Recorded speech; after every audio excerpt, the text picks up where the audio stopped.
जानिए कैसे हुई भगवान श्री कृष्ण की मृत्यु व कैसे खत्म हुआ पूरा यदुवंश।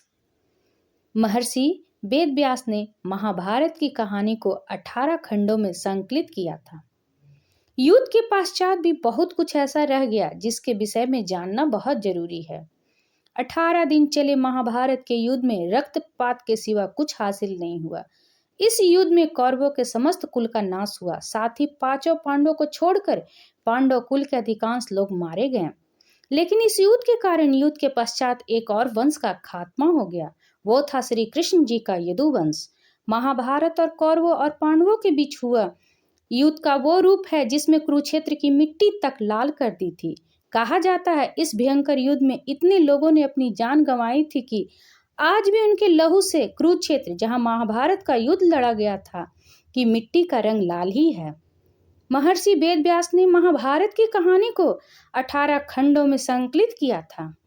कुरुक्षेत्र का युद्ध इस ग्रंथ का सबसे बड़ा भाग है, लेकिन युद्ध के पश्चात भी बहुत कुछ ऐसा रह गया जिसके विषय में जानना बहुत जरूरी है, जिनमें भगवान श्री कृष्ण की मृत्यु और द्वारका के नदी में समा जाने की घटना अत्यंत महत्वपूर्ण है।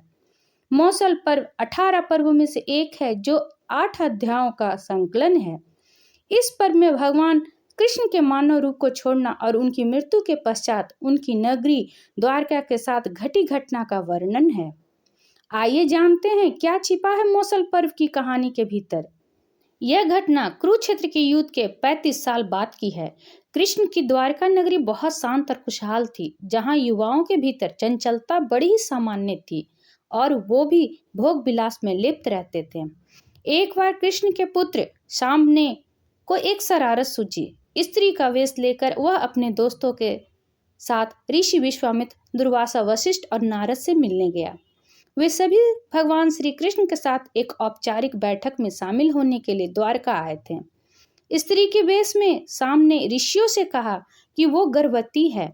वे उसे बताएं कि उसके गर्भ में बच्चे का लिंग क्या है।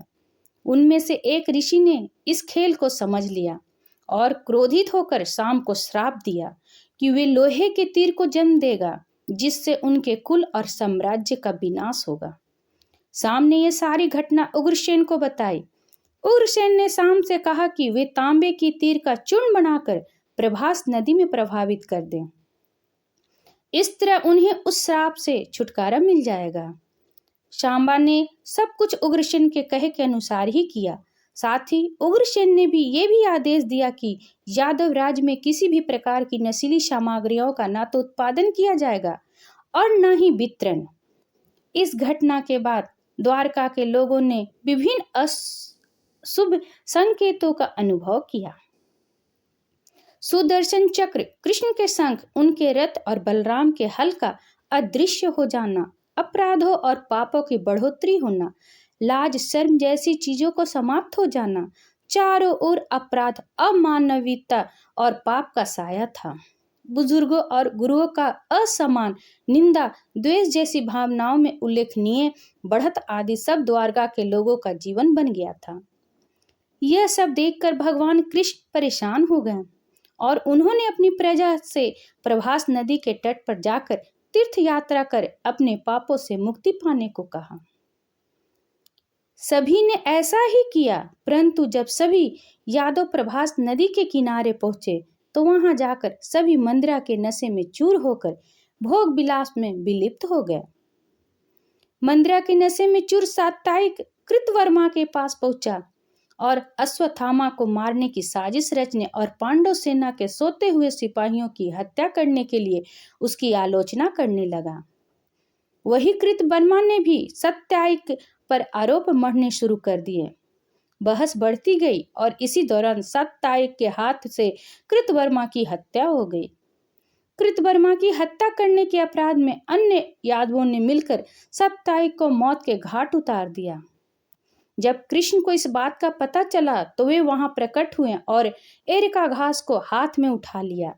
ये घास एक छड़ में परिवर्तित हो गई, जिससे श्री कृष्ण ने दोषियों को सजा दी। मंदिरा के नशे में चूर सभी ने घास को अपने हाथ में उठा लिया और सभी के हाथ में मौजूद वो घास लोहे की छड़ बन गई, जिससे सभी लोग आपस में भीड़ गए और एक दूसरे को मारने लगे। वह भ्रू, दारुक और भगवान कृष्ण के अलावा अन्य सभी लोग मारे गए। यदुवंश के नाश के बाद कृष्ण के ज्येष्ठ भाई बलराम समुद्र तट पर बैठ गए और एकाचित होकर परमात्मा में लीन हो गए। इस प्रकार शेषनाग के अवतार बलराम जी ने देह त्यागी और स्वधाम लौट गए। लोहे की छड़ का चूर्ण एक मछली से निगल लिया और वह उसके पेट में जाकर धातु का एक टुकड़ा बन गया। जीरू नामक शिकारी ने उस मछली को पकड़ा और उसके शरीर से निकले धातु के टुकड़ों को नुकीला कर तीर का निर्माण किया। कृष्ण वन में बैठे ध्यान में लीन थे। जीरू को लगा कि वह कोई हिरण है। उसने कृष्ण पर तीर चला दिया, जिससे श्री कृष्ण की मृत्यु हुई। कुछ समय बाद अर्जुन मदद लेकर द्वारका पहुंचे और कृष्ण की मृत्यु की खबर पाकर अत्यंत दुखी हो गए।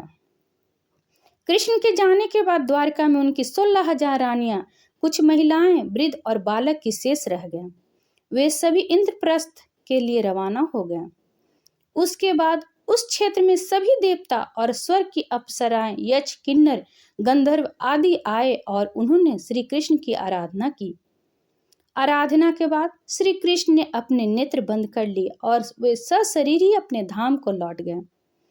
महाभारत युद्ध की समाप्ति के बाद जब युधिष्ठिर का राज तिलक हो रहा था, तब कौरवों की माता गंधारी ने महाभारत युद्ध के लिए श्री कृष्ण को दोषी ठहराते हुए श्राप दिया कि जिस प्रकार कौरवों के वंश का नाश हुआ है, ठीक उसी प्रकार यदुवंश का नाश होगा।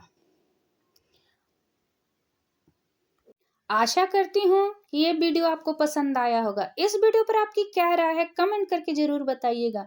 अगर पसंद आया है तो लाइक एंड सब्सक्राइब करना ना भूलें। इसी तरह और भी कहानी सुनने के लिए कृपया बेल आइकन बटन को दबाना ना भूलें। वीडियो देखने के लिए आपका बहुत बहुत धन्यवाद।